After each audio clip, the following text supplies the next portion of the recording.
Over the past 15 months, I've heard small business CEOs tell me time and time again that they are concerned about the well being of their employees.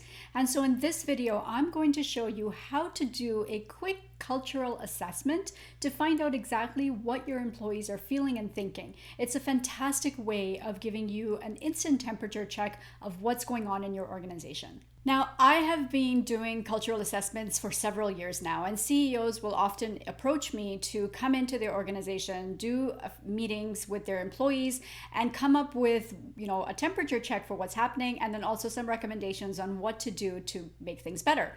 In this video, though, I'm going to show you how you can do a cultural assessment for yourself in your own organization. Now, I am going to assume that you are a senior executive, or better yet, a CEO or owner of a small business.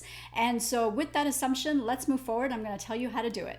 Now, if the idea of doing a cultural assessment sounds scary and daunting right now, don't be. Rest assured, the system that I'm going to show you is going to actually help you get information from your employees in an organic manner. So you're not going to have to resort to any interrogation techniques or any slyness or any under the table type of nonsense.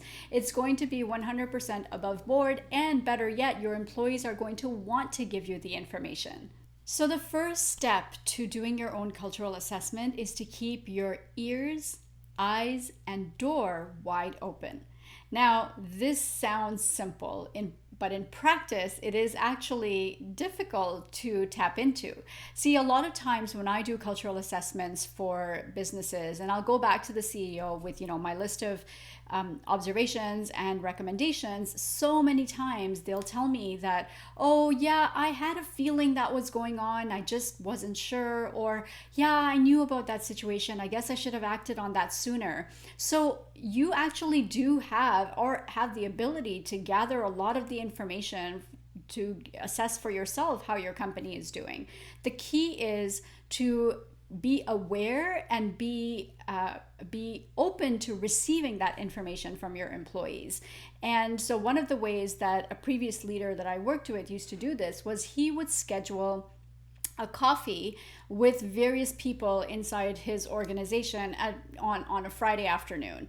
Now, not everyone was open and honest and willing to talk to him in the beginning, but as time went on and he started to act upon some of the things that people were telling him, others started opening up as well. So the key here is twofold. One, have a mechanism in place where people have the ability to reach you and are able to talk to you without any boundaries, without any fear of repercussions, or without an agenda even.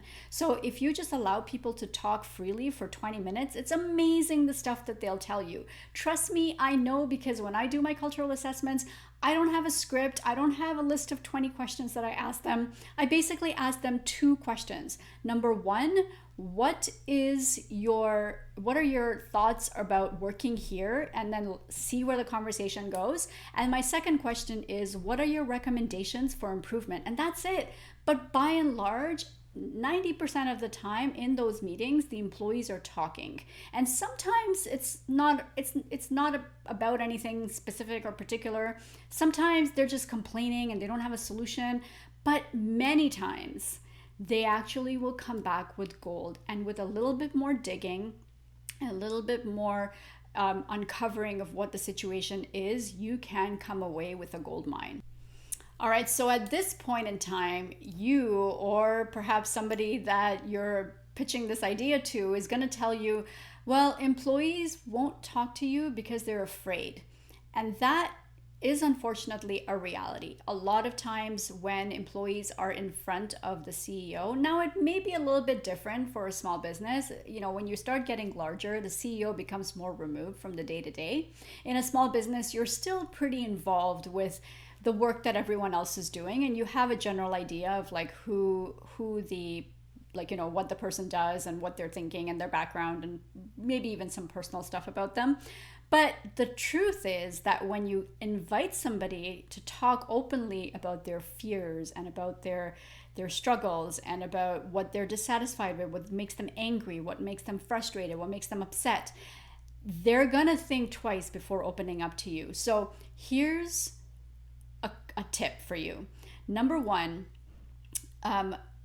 make sure that you're fostering an organization where people are allowed to disagree with each other, where people are allowed to, have big open conversations about things that you as a leader are uncomfortable about.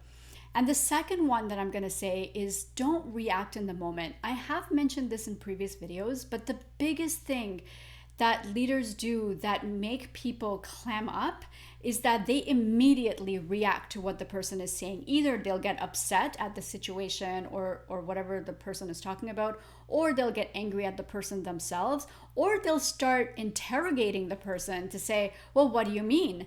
But if you're saying that, then what about the flip side? And let me play devil's advocate, but what if this was the situation? Would you still feel this way? The problem is that when you start doing that, the employee's going to get defensive. And when employees get defensive, they're not going to talk anymore because they're like, this isn't a safe place where I can actually voice my concerns without a fear of reprisal of any kind. Now, of course, you're not saying it or you're not asking those questions in the spirit of wanting to get them into trouble or firing them or anything like that. It doesn't have to be that serious, but you do react. It's human nature. So the biggest thing that I can tell you, the biggest piece of advice that I can give you to really help your employees open up is not to react in the moment. Don't get defensive. Don't try and explain. If someone's saying that something that you said or did in a meeting was upsetting to them, just receive the information and sit on it. You don't have to react in the moment. Just thank them for it and then set them off on their way, and then collect that information, go back, think about it, journal about it, talk about it with your leadership team, with your therapist, I don't know, whatever you need to do to process that information before you go back out and respond to it. That is by far the main reason why employees at third-party companies who've never seen me before will talk to me, because I do not interrogate them. I'll ask them gentle questions to understand and uncover, and I will nod and I will, say all kinds of, but I will not react in the moment to anything that they're saying, from facial expressions to my words to anything. I simply take notes and then I send them off on their way.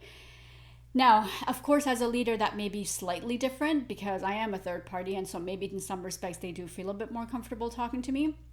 But I think when you can create that cocoon of safety around the two people that are in the room and tell them and reassure them that you're not going to immediately jump in action on something without really thinking about it first, I think that makes the opposite person more comfortable with sharing. And that's really it. So those are my 3 keys to doing a cultural assessment in your organization. The one last thing I will leave you with is, once you get all this information from your employees, please put some kind of plan in place to action some of their biggest concerns, or go back and communicate to them and say, like, I heard you loud and clear. A majority of you said that you were frustrated with this client, or frustrated with this process, or upset with how much is happening all at once, or whatever it is that you have uncovered. You have to go back to them, report out to them, let them know that you heard them, and let them know what you're planning on doing to fix it.